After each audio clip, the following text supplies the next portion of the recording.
Now we want to get into the panel discussion. Our key focus, our topic of discussion is on the digital public infrastructure for economic development and sustainability. At this particular point in time, I will invite the panelists. And our first panelist, ladies and gentlemen, the CEO, County Assembly Forum. Please help me appreciate with a warm round of applause, Lonah Losem, as she comes forward. Lonah, welcome. Makofi tafadhali, let's appreciate Lonah. And our next panelist, ladies and gentlemen, is the Deputy CEO, Government Affairs at Huawei, a seasoned speaker that I've engaged with it quite a number of times. Please help me appreciate Mr. Adam Lane as he comes forward with a round of applause. Thank you very much. And ladies and gentlemen, our next panelist is Director at the Communications Authority, and he goes by the name Mr. Paul Kiage. Mr. Paul Kiage. Let's appreciate Mr. Paul Kiage. We are glad to have you, Bona Director. Thank you very much, with a key focus on licensing and USAF. Our next panelist, ladies and gentlemen, he is a chief evangelist in everything that he does, and he is also the Chief Executive Officer at KENIC, a leader extraordinaire. Please help me appreciate with a warm round of applause Mr. Andrew Lewela as he comes forward. Thank you. We are glad to have you. And to moderate this session, ladies and gentlemen, is a Senior Director at ICANN. We have him to come and moderate. Please help me appreciate Mr. Bob Ochieng as he comes forward. Mr. Bob Ochieng. Makofi tafadhali, let's appreciate Mr. Ochieng, Senior Director at ICANN, and he is best placed to come and moderate this panel. Over to you, Bob, and welcome to each and every one of you. Thank you. Thank you very much. So, welcome, ladies and gentlemen. I hope next time we'll have more ladies and gentlemen to this panel. And probably I'll just ask you to each do a quick round of introduction, in a minute each. Just introduce yourself and say a word or two about, what you're doing to this audience. I am allowed to stand here, but I think we have a mic each, do we? And we'll start with ladies. Lonah, please.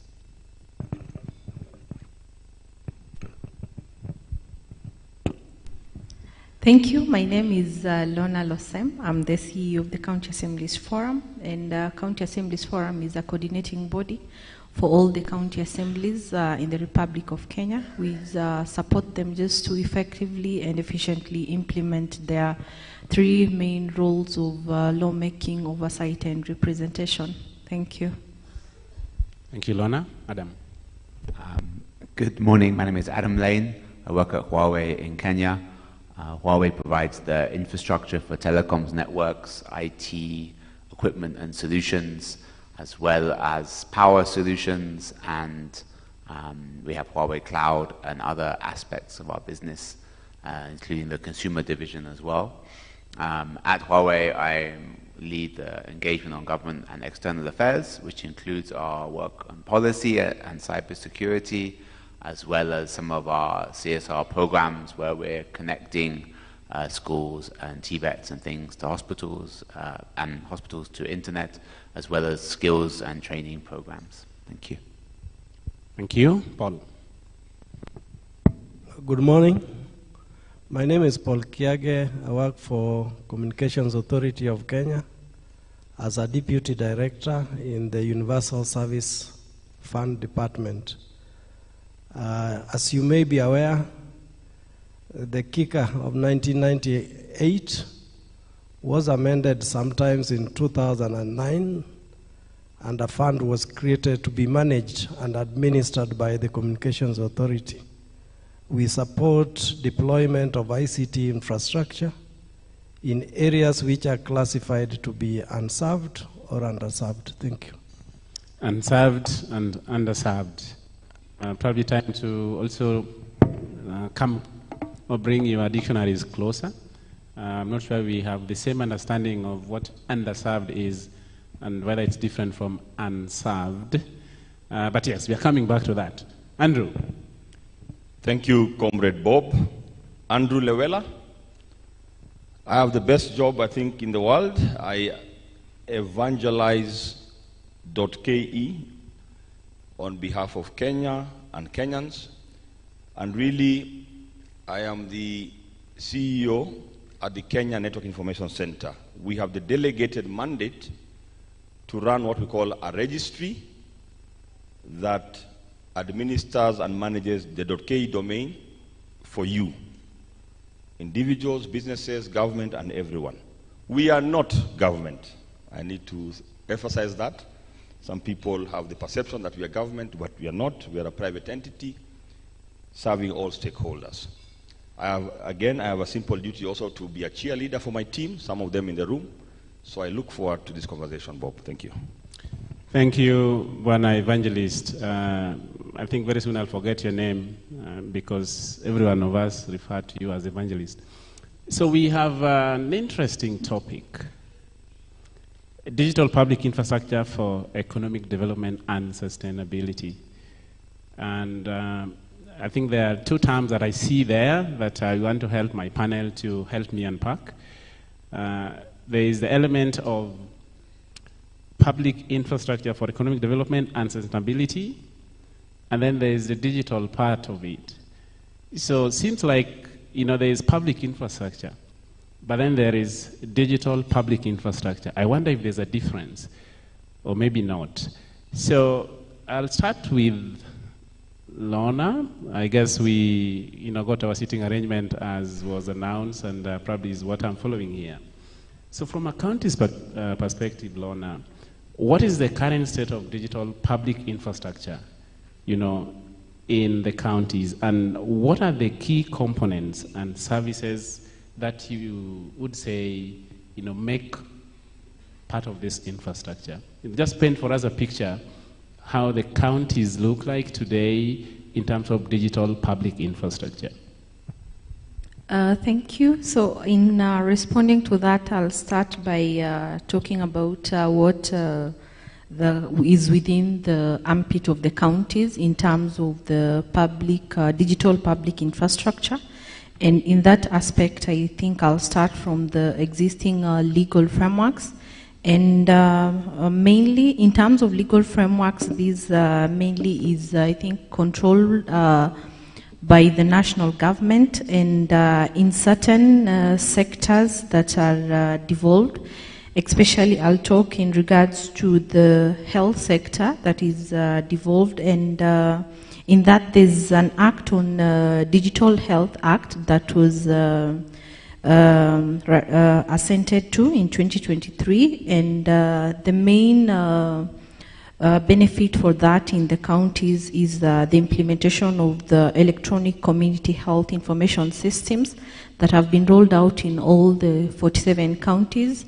And within that, I think 95,000 community health promoters were trained and equipped to utilize those services, especially in malaria and prevention and treatment.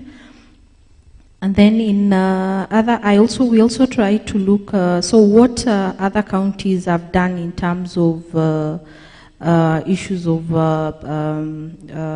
infrastructure is currently there are digital hubs in all the sub-counties in the country, and mainly they're in the constituency level. And the government in the beginning of the year launched a digital hub drive that they want to construct 1450 hubs in all the 1450 wards in the country, because we have 1450 wards. So I think that is a program that will really enhance the digital infrastructure, just to provide accessibility of those the digital trainings and as such. I'll also talk about it in terms of funding.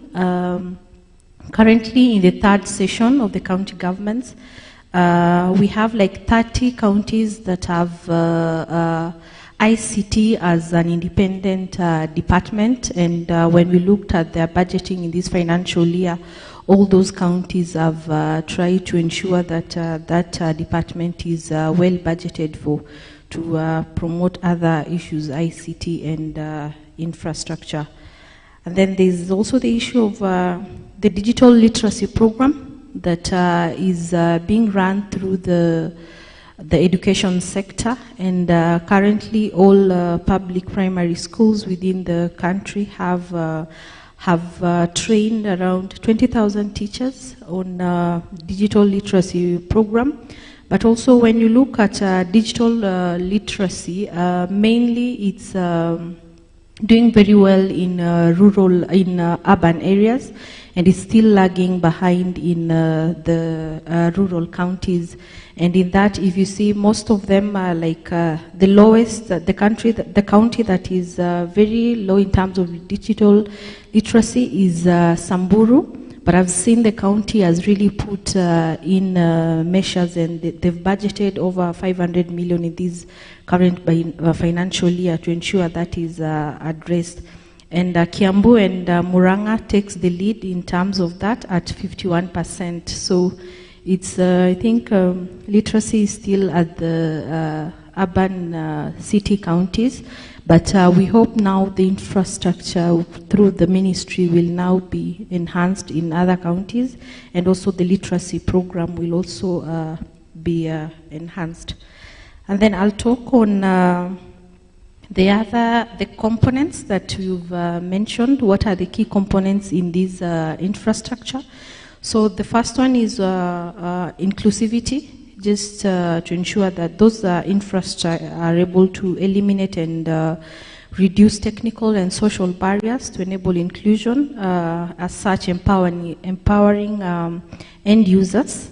Then there's also the issue of security and privacy, just to ensure that we adopt an approach that embeds key privacy, enhancing technologies and security features within the core design of those infrastructure.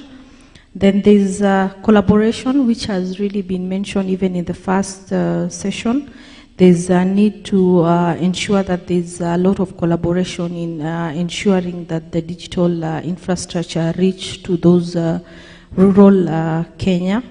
And then there's the issue of sustainability. Also, just currently the digital hubs are run within the constituency offices, so there's also a need to ensure that it's adequately funded to ensure that the sustainability and the operations within those hubs can still run. Thank you. I think that was quite a lot.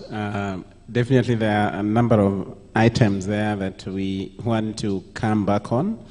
You know, a little bit more detail on how you are approaching collaboration specifically, because I know this is one area which, you know, depending on where you sit in the industry as probably vendors or service providers, counties on the other hand, as you know, also governments, how are they facilitating collaboration or partnership? So I would want to come back to that. But before that, I want to come to Paul. And Paul, you mentioned, you know, one of the responsibilities, especially under your department around USAF, is trying to bring connectivity to unserved or underserved. And probably you can just, you know, elaborate this further. To what extent this has been done? What has been the progress? What are your, you know, what is the impact so far of USAF in trying to reach the vision that was, you know, that people have about USAF, that, you know, for where commercial enterprises cannot actually find reason to go, that USAF has come in and, you know, provide a solution. Do we have examples? What would be your assessment on, you know, the success of USAF so far in reaching that particular mandate? Thank you, Bob. As I said earlier, the fund was, it was formed in 2009, but did not start operating until 2016.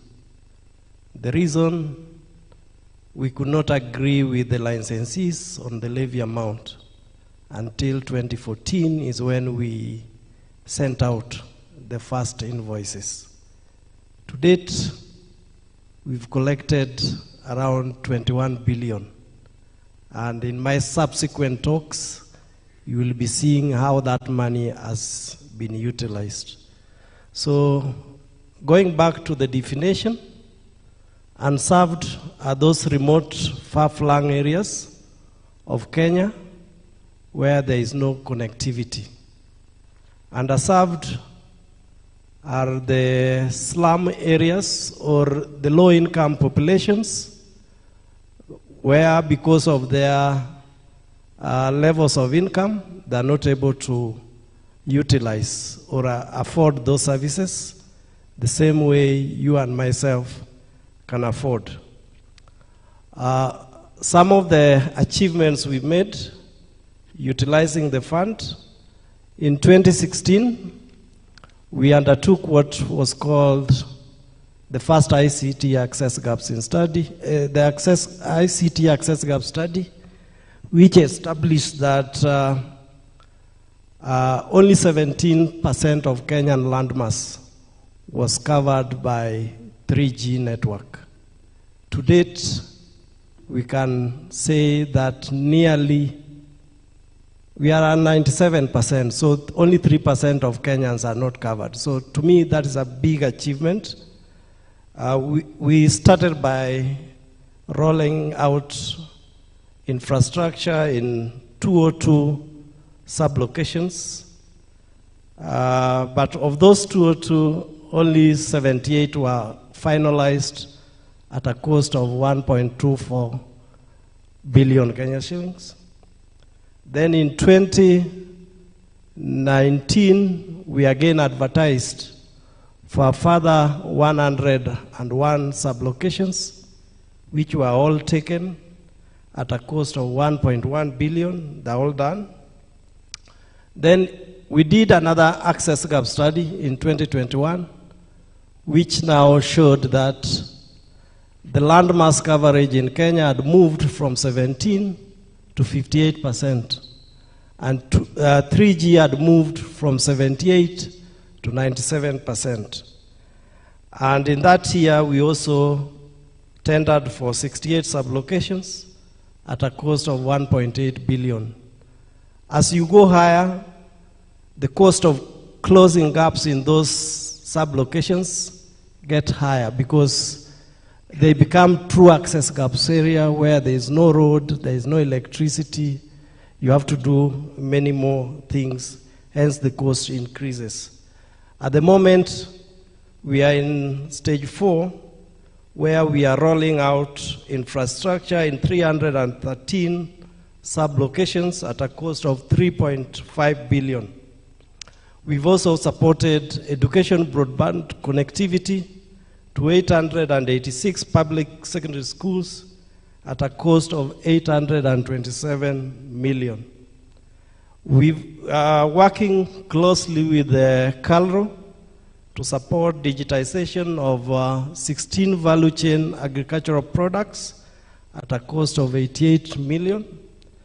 And then we are also digitizing the education content with the Kenya Institute of Curriculum Development at a cost of 380 million. We are working with the Kenya Institute of the Blind to support content development and provision of devices for learners with special needs at a cost of 390. These are projects which have been done, not that they are planned. We are also working with the Judiciary Department in the automation of the court processes, and we've supported digitization in 43 court stations at a cost of 250 million.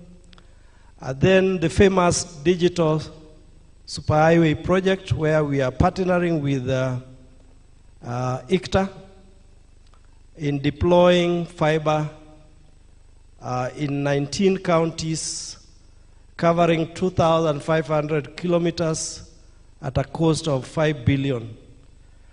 We are also partnering with Concert Technopolis in the rollout of the ICT hubs and innovation centers across the 1,000 550 wards at a cost of 2.8 billion. We are also supporting digital skilling, where we intend to support capacity building in ICTs in those remote areas of Kenya. And I think at the very lower levels, in terms of the regulatory framework, we've been working very closely with the FCDO under its digital access program, and we have supported the licensing of community networks. I see a number of them are here, like Arid Lands Information Network, Lanet Umoja Community Network, Tunapanda, Airinet. So this is an initiative which we developed between ourselves and FCDO to ensure that internet can reach the lowest level.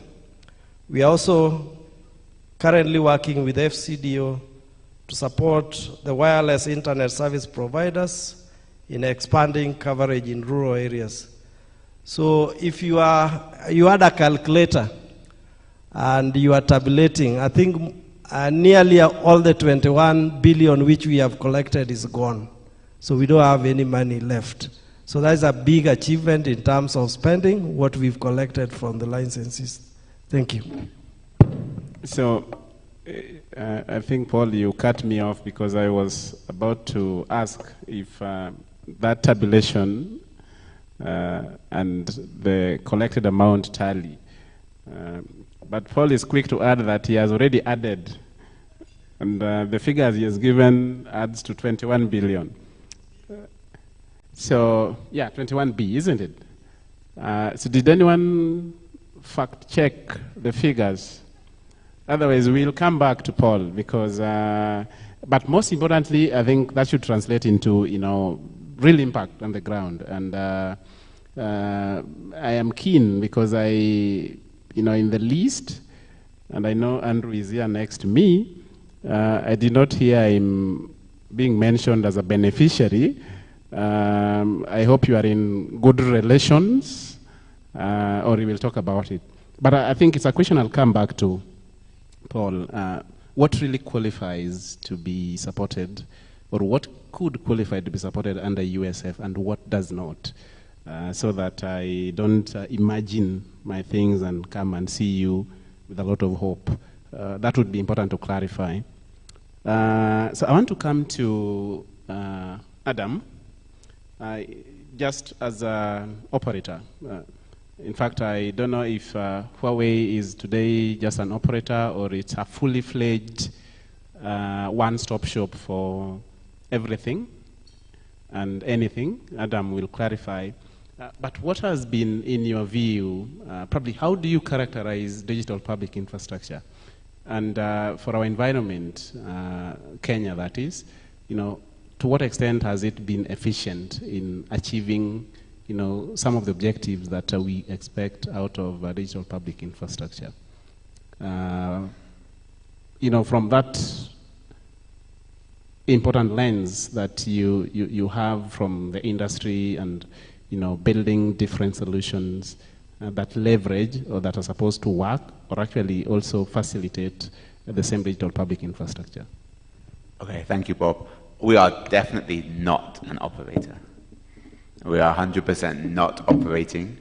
We just sell equipment to operators. So that includes those who have data centers as well as those who have telecom networks. And maybe there is some misunderstanding about that. I've even spoken with people in the parliament who think that somehow the Konza data center, the data is somehow managed or controlled or run by Huawei, and it is completely not. It's entirely run by Konza and the government. Just the equipment that's storing the data is bought from Huawei, and we have no access, no control over that data. I can emphasize that very strongly, just like any other network. So equipment that we sell to other operators, we again have no control over it.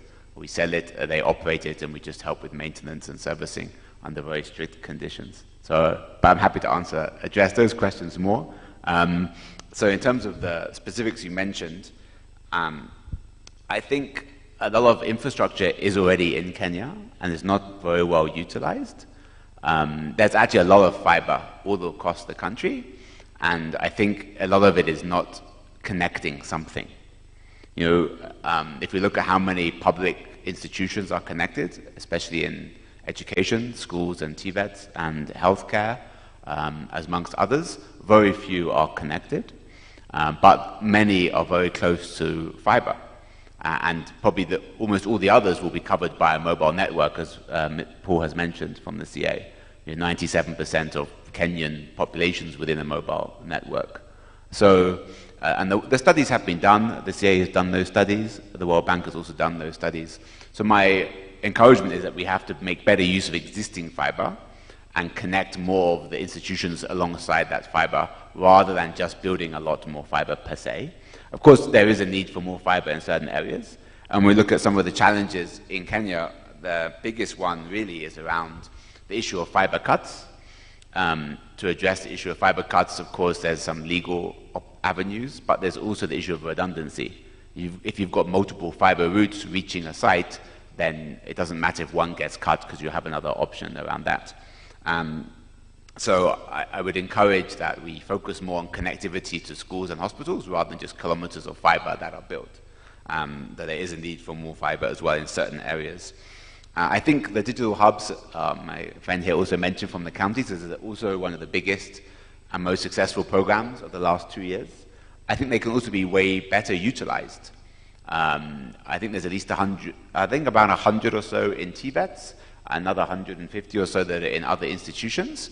And not many partners are collaborating with those centers. So they've got physical buildings, they've got computers, many have got internet, and there's a lot of opportunities to make better use of them. At Huawei, we're trying to work closely to provide training, especially through the TVETs on digital skills, to the lecturers there and for the students.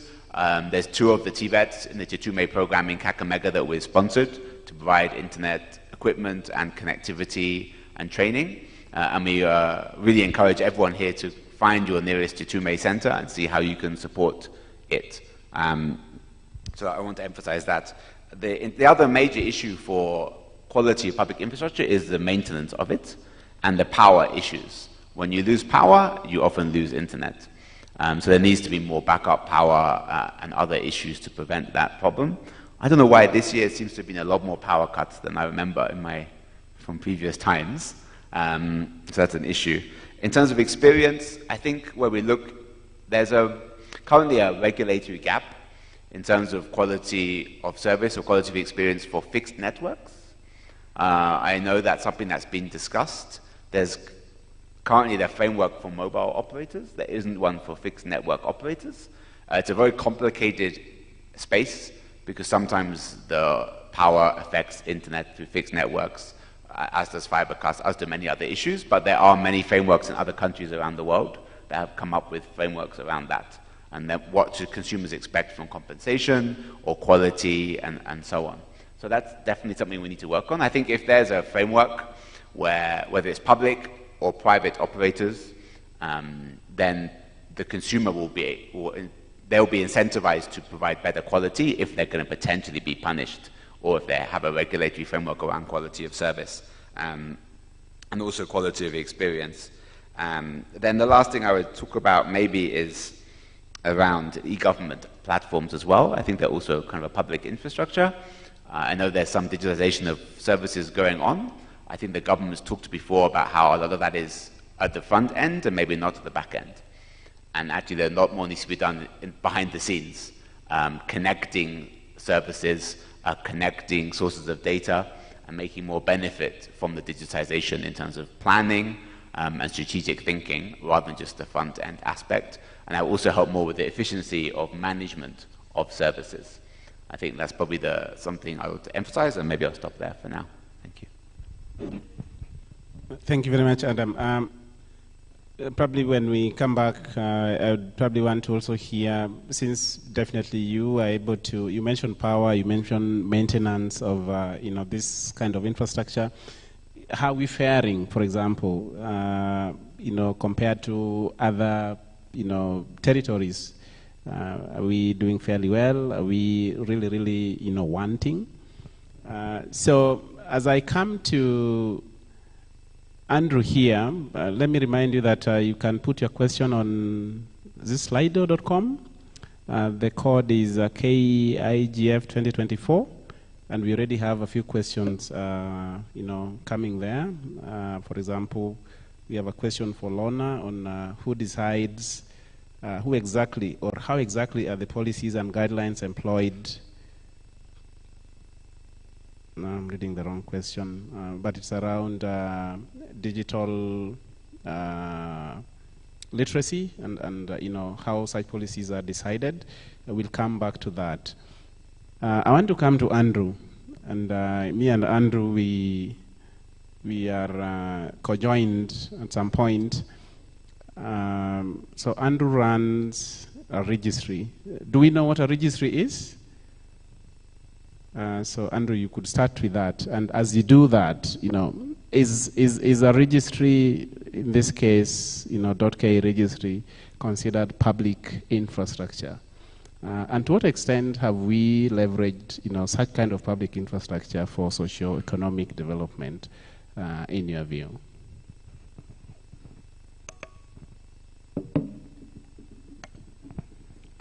Thank you, Bob.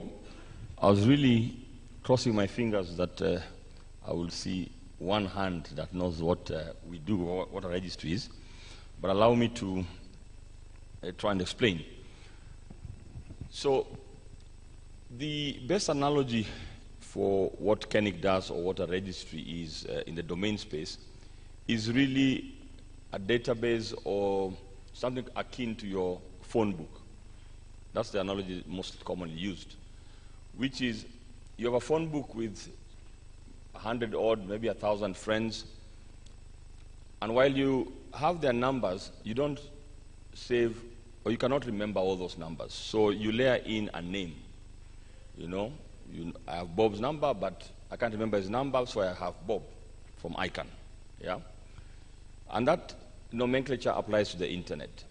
You have IP addresses, which are like numbers, but because I can't remember all the IP addresses or assets in the internet, websites, server machines, and so on, we have a similar nomenclature. You give them names, domain names. Now, those domain names are put in a DNS system, a domain name system, which is really a database. And so KENIC for Kenya runs this database or that registry of names, ensuring I don't give Bob's name or Bob's number to somebody else. We resolve for those names. It's accessible because it's an asset. It's a digital asset where you can put your information, your business, and so on. So it's an important mandate, Bob, to answer you.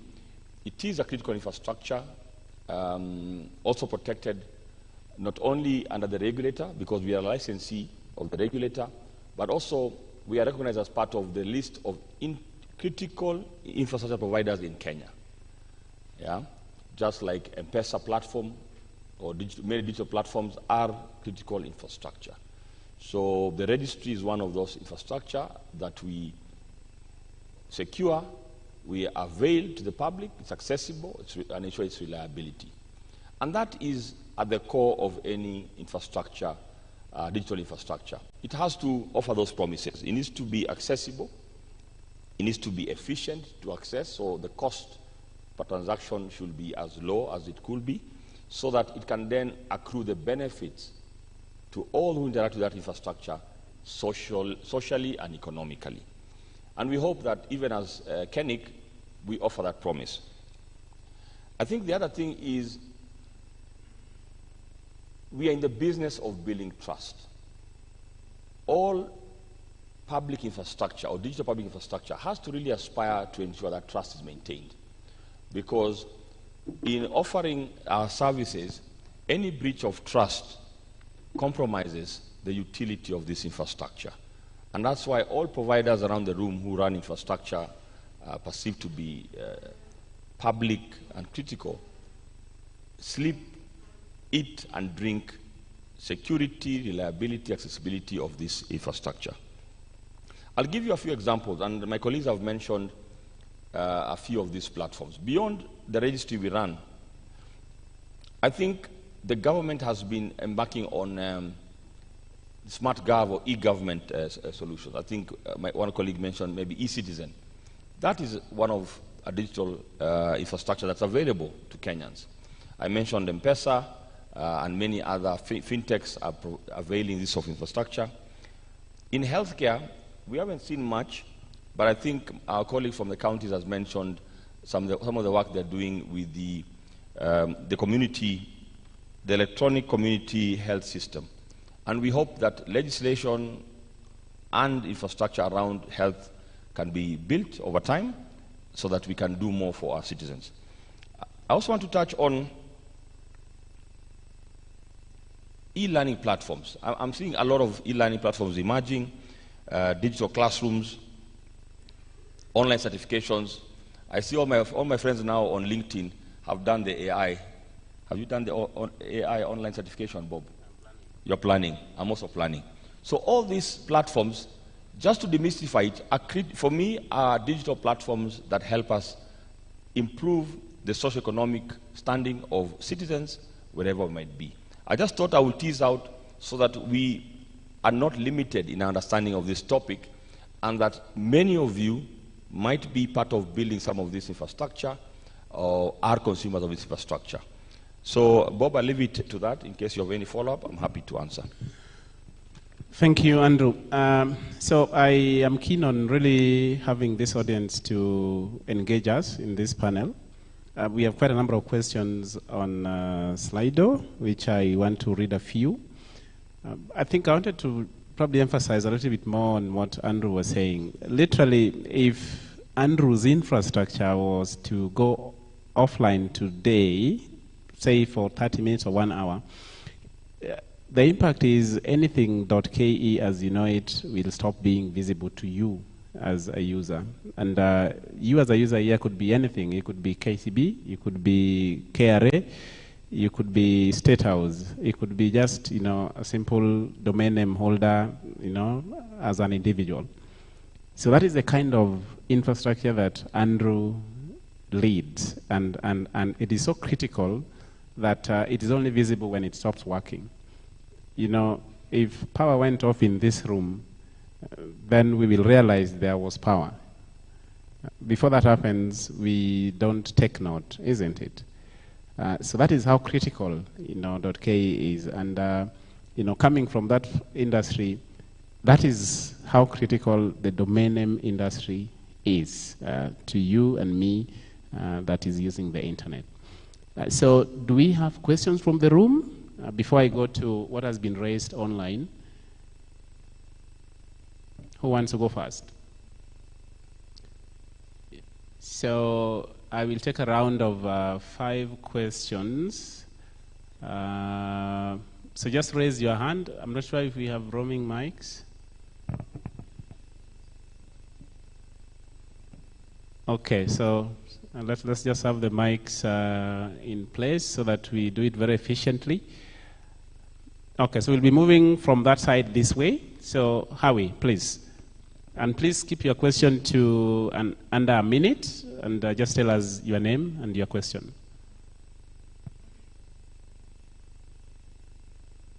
Okay, my name is Howie from Kiage and Community Network. And mine goes to Paul. Thank you, first of all, for giving us a license. We've done 12 nodes by now. I think that's an... so my question is that what is the next process, especially for community network? As simple as that. Thank you. Do we have another? So Paul, you can take note of that. We'll do a round of responses. Next to Howie. Quickly. Thank you so much. I'm Jacob Ngumi from Internet Society of Kenya. My question is to from County Assemblies Forum. What have you done yourselves as a County Assemblies Forum, despite what the county governments have done?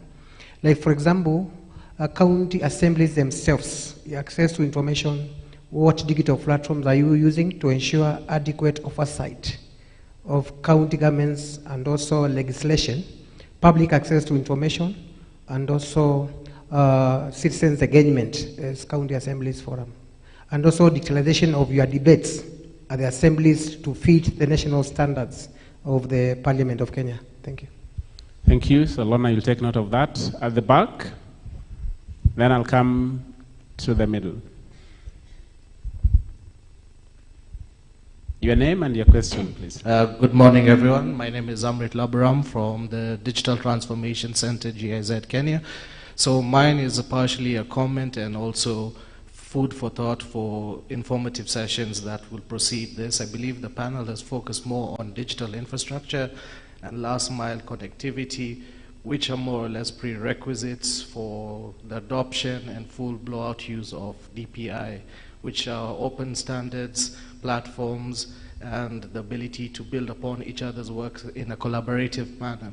So as much as we're focused on the prerequisites, I think we also need to focus on policies that then push for the adoption of actual DPI, which is being done at the global level through the Global Digital Compact and other IGF forums. So what is Kenya's position in the adoption of DPI? We have a policy with the ICT authority to use open source software and applications as much as possible. But how are we as Kenyans creating the ecosystem for the use of Kenyan-based DPI? So promoting open source software developers to build the DPI that the government will use and to ensure that the government will actually adopt locally made DPI. So that was a loaded comment with very many acronyms at the same time. How many of us have heard about Global Digital Compact? So probably Gigi would want to say a word or two on that. Thank you for that comment. Any question in the middle? Going once? I see none. This side, please. Your name and your question. Yeah. Yes. Good afternoon. My name is Roslyn Kabata from UNICEF, focusing a lot on justice for children. And my question is on online child sexual exploitation and abuse. I know the panel is discussing digital infrastructure. And my question is if the panelists have thought about working with the government on digital infrastructure, dealing with digital evidence. Is there any work ongoing on that? And how can Kenya leverage on the partnerships that we have with the private sector to enhance digital evidence management? Thank you. So as you sit, probably I just want to put Nzano on notice. Probably just to also give a comment around the SAT and if there's any ties with digital evidence. So I'll come back to you, Nzano, but just take note of that if you could probably make a comment there. Yes, and then we come in front. Yes. Thank you. I'm Jafet Togola from Haki Africa. And my question is in terms of public trust. Generally, the public do not trust the government, particularly in light of current political events. What is the government doing to improve public confidence in its free Wi-Fi facilities that are being installed in public spaces like markets? Because some of us, when we pass near them and it's connected, then we disconnect immediately. Thank you. Public trust and trust. Well, that can be a 3-hour lecture, but probably the government in this panel will make a comment. Probably it applies to each and every panelist here. Adam, what are you doing to improve public trust from your various perspectives? I would really want to hear your comments around, trust and probably in relation to digital public infrastructure. And okay, very quickly, and then I come up here. My name is Wangwe Muthama. On digital infrastructure, Rural ICT Hub has been closed for weeks now, and most of the time we're investing so much money on these institutions, and you do not have any sustaining measures for them. So I'd also ask if you can diversify the use of ICT hubs, make them research centers.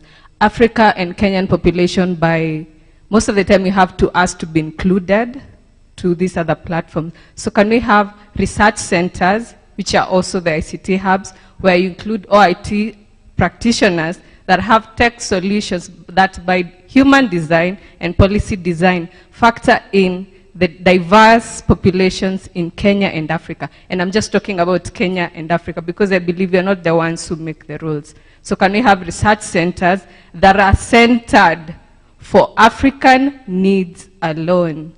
Research centers, ICT hubs, make them research centers too. Make them research centers. I hope the government is listening. The government is listening. Okay. We are really pressed. Okay. Very quickly. So thank you very much. You know, as the MAG chair, I have a veto. I know. I can always call for the mic. Even my job is on the line here. No. It's thank you so much for granting me the opportunity to ask a question. I'm Rosemary Koech Kimwatu, part of KICTANET. And my question in terms of digital public infrastructure, there's always a delicate balance between trying to get the best out of it and managing privacy rights and even actually getting the data that is required to do various things for the advancement of maybe healthcare, education, and maybe just helping us get better lives from the public sector. So what are the plans in terms of that regard? And what can we speak to in terms of ensuring an adequate balance of those two things that sometimes look like they're conflicting each other? Thanks, you, Chimu. Probably that speaks to the actual theme of this IGF. Someone is really burning at the back. Probably if you could do a tweet, and you know that's less than... you want to do a tweet? Okay. Yeah, we could take that. The very last one. Who is it? Yeah, probably you can just hear you. You seem to be audible from there.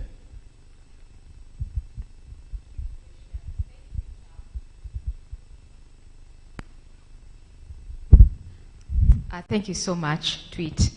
I had two things that I'm very passionate about: digital literacy and digital infrastructure. I work with children. And your name, please. Sorry, my name is Jennifer Kaberi. I work with Mtoto News. 52% of Kenyans' population are below the age of 18. And whenever I hear digital literacy and digital infrastructure, most of the time we are targeting 18-year-olds and above. Okay, you see these G2ME centers, they don't include persons below the age of 18 years. So as government, Huawei, k.co.ke guys, what are we going to do when we are talking about this generation that is coming? They've already turned upside down this government. But how are we supporting them in terms of literacy and infrastructure to ensure that they're empowered? Thank you. Thank you very much. .co.ke or whoever you are, you heard that as well. Please, how are you supporting this group? We have around 10 minutes. I want to give my panelists at least 2 minutes each to give us a round of answers that were directed to you. Adam, remember I wanted you to comment as well on probably how we are faring on compared to other places from a maintenance, power and all those things around public infrastructure. There's quite a lot of questions on USAF, including whether you publish progress reports annually on what you are doing with it, including what came from the floor. So, Lonah, please. There's one question from the table that is here that is being channeled to their interpreter. As the convener of this particular panel discussion, do we proceed or should you take the question from this table here? I haven't understood very well. Is it online? No. We have a question. They're a bit challenged, but it can be communicated to us. There's one more question. Are we willing to take it? Okay. In a minute, please, then. Hello, everyone. My name is Rodney Omondi. I work with V1, Deaf Empowerment Organization, and I have got 2 questions. The first one, I would like to know about how the persons with disabilities, how are they able to access digital literacy and also accessibility. It is a big concern for persons with disabilities and also with institutions. While you connect internet with other institutions, do you consider persons with disabilities of all ages? Thank you so much for the chance. Yeah, that's a real challenge to all of us, I guess. But let me hear what my panelists have to say about that. Probably I'll also have something to say. Lonah, please, if you can come in that order. But thank you very much for that question and that reminder. Okay, allow me. I only had one question from the second table here, and it was mainly about access to information and citizen engagement and what county assemblies are doing in that regard. So, as a County Assemblies Forum, we did note that the main issue on access of information, it was a very big challenge. And as such, we tried to address it at the level of the county assemblies, and we did had training programs for the ICT officers and the program officers, and the same was implemented. And from that, all county assemblies have a running websites, and also to make it easy, we try to integrate that all the websites to our website. So all the websites for county assemblies are integrated in our website, and all informations and reports and bills and motions that are churned out from the county assemblies are within those website. And also in terms of also enhancing accessibility, we have an online repository for all bills and acts that are passed by county assemblies. They're all within our website. And on the issue of citizen engagement, how we try to address it is, one, we try to look at the legal framework surrounding the public participation aspect, and we did support them to develop a model legislation that was customized to all the counties. And for county assemblies, they did implement that, and we have a good case of a few county assemblies that, like Bomet, Nyeri, and Kajiado, that are running Bunge Mashinani, where they take their discussions to within their wards. And also just to ensure that all citizens are able to follow their conversations. Most of them now have online sessions, and they do have YouTube channels where they ensure that their sessions are live. Thank you, Bob. Thank you. Adam?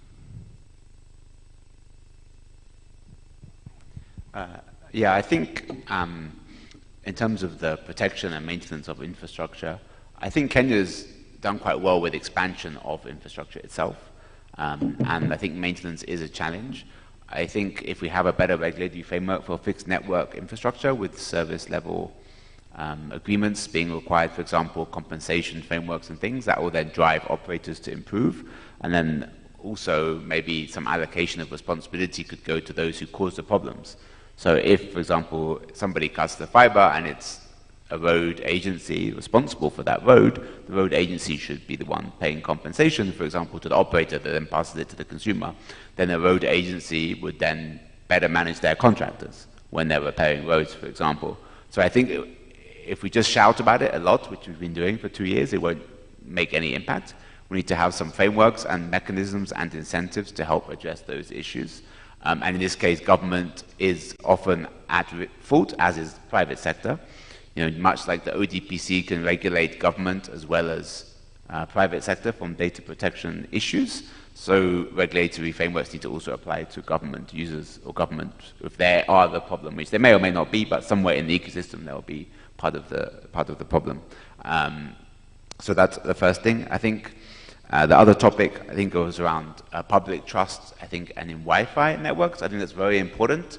I know there's a friend that likes to give his hotspot the name #GOK public Wi-Fi. And then anyone who's logged into any GeoK public Wi-Fi hotspot with the same name anywhere in the country, whenever they're near his phone, they automatically will log onto his phone, to his Wi-Fi. And he, of course, could do whatever he wants to with their phone, potentially, if he wanted to. So having unsecured public Wi-Fi is not a good idea. There should be passwords, there should be AAA mechanisms, like authentication mechanisms, and so on. I know Konza have also now got public Wi-Fi, and they've done it in a better way, let's say, where you have that AAA mechanism. They've looked at funding mechanisms for public Wi-Fi through advertising, through watching videos and things like that. That's definitely a better way to go than just completely open access public Wi-Fi that's not secure. But it also requires high quality access points and infrastructure on the software and hardware side to manage those Wi-Fi access points and ensure that they're good quality, both physically and from a software perspective, not just the cheapest thing that can be procured. The last question maybe I'll mention is around Rosemary's question on the balance of privacy and digital things. There is a very big gap, and I think this has been brought up in the ICT sector working group report that I know Mr. Walabango was also leading part of that so far there's a huge gap in the regulatory perspective around what is the strategy for data management. It's not just about digitizing information. It's do you categorize information? What categories do you use? Who has access rights to what information? How do you enable the integration of public and private information in a way that protects rights, but also enables the benefits of having access to that information? You know, so some aspects of data you want to know the time that data was collected, or location of that data if you want to understand, say, potential risks from a healthcare perspective. You may not need to know the name of the person who had a disease, but you may need to know where and when they got a disease, for example. So that is a very important thing that's currently missing, I believe. I know the recommendation was to have like a chief data officer, not a data protection officer, right? They're not about protecting data per se, they're about coming up with a data strategy and trying to push more collection of data, management of data, and use of data. And the use of data, I think, is still the next step. You know, digitizing services is one thing, and then having data better categorized, better managed, better stored, having the rules, having the APIs, and then actually using it. When you really have the data, using it can be transformative. When you can, and I think that's been the biggest gap actually at the moment. But I think it's important we do protect people's data, and we need those categorizations and frameworks that will be regulated to do so. Thank you. Thank you. Paul? There are a set of questions which I think, as you alluded to earlier, maybe Zano and Caroline would handle, particularly the ones on child online protection and public trust. So I will take the one on what next for the community networks. Within our strategic plan, we've targeted to license about 10 or so community networks every year. I think in the first year we licensed slightly less than 10, but going forward we had intended to achieve 50, so I think more of them will be licensed. But more so in terms of what next, we are currently working on a grants management framework where we intend to be supporting community networks in terms of supporting content development and digital skillings within the spaces where they will be or they are operating. So that document is in the final stages, and once approved can support digital skilling and content development in that space. There was a question also from Omondi on how we've addressed digital literacy among persons living with disabilities. And in my presentation, I'd indicated that we work with the Kenya Institute of the Blind. We normally conduct annual assessment in schools across the country and identify what are the needs of the students or learners, particularly those with hearing and visual disabilities. Therefore, we support by buying assistive devices as well as the hardware for those kind of students across the country. That program already is ongoing. We also work with KICD, and KICD has already digitized interactive digital content targeting learners with hearing and visual disabilities.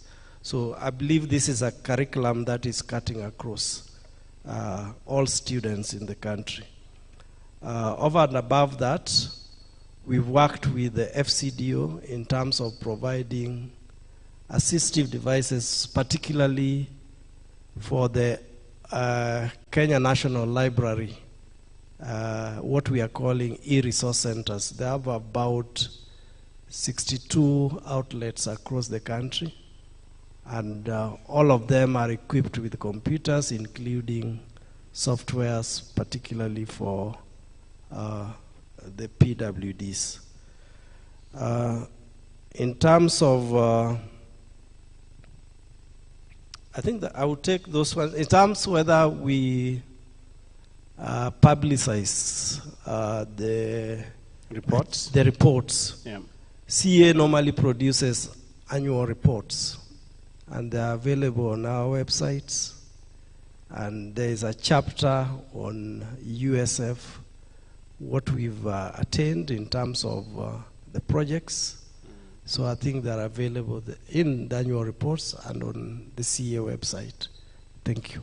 Thank you, Paul. I know we are literally scrambling for the last 1 or 2 minutes. If I could just be indulged. Andrew. Thank you. I'll lend my voice to some of the questions and comments and leave the government ones to Nzano and team.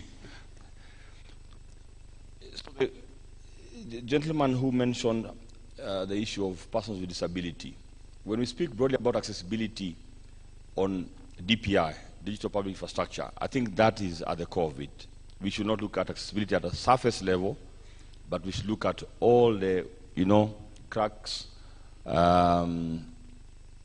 where accessibility really, really matters. And no constituent should be left behind. And I'd like to summarize at least that aspect with a framework that I believe is cross-cutting. For DPI to be effective, the cross-cutting issues are as follows. Internet access, it's been mentioned. Digital literacy, I think the lady at the back emphasizes on this. Data privacy and security, my very able director mentioned the criticality of that. And number 4, inclusive design and universal acceptance. And that really touches on that matter. So in designing DPIs, we have to really get the aspects of accessibility right. If we get the cross-cutting issues right as a stakeholder community, then the question many people have asked here of, and allow me, Bob, to get it right, because public confidence will be guaranteed. If we miss out on any of the cross-cutting issues, there'll always be doubt on whether our DPI is truly fit for purpose. Finally, 2 quick comments. There was a comment around what can we do with digital literacy. As .ke, we have a 3R model. The registry at the top, we work through registrars, and then the owner of the domain is the registrant. And for the different sectors, including education, we have partners who are asking us, how do we together avail domains for all the schools, 40,000 plus in Kenya, to ensure literacy is facilitated. We are supportive of this kind of initiatives. Same with healthcare, and same with any other vertical that's important. And the balance between the benefits of DPI, issues of privacy, issues of personal security, that will be a continuous conversation. As KENIC, somebody asked us offline, what have you done to the question of privacy? And we are guided by two principles. At the national level, do we have supporting laws, regulation, and so on? The answer is yes.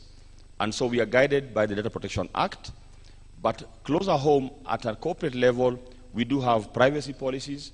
You can check them on our website, and other instruments that we continuously evolve to ensure that we deliver on that promise of balancing the utility of these systems and the issue of privacy and safety concerns.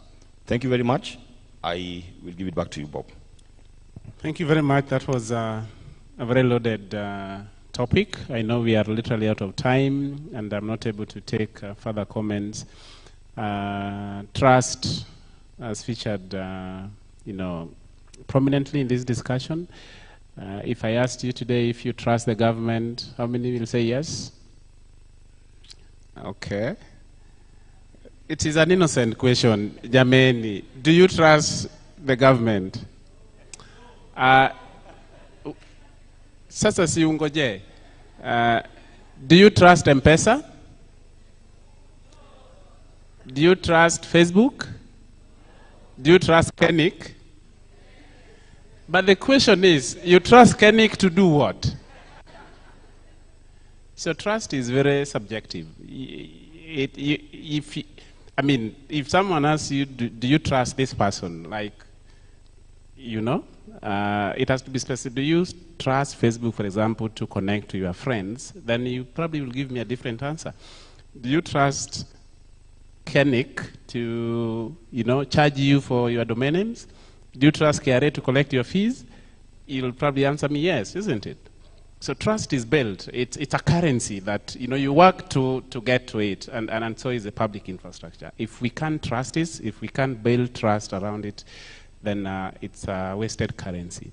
With that, my apologies for being over time, but please join me in thanking my panelists for insightful discussion, and thank you for being part of this discussion. And I think we hand it back to the Master of Ceremonies. Thank you very much, everyone.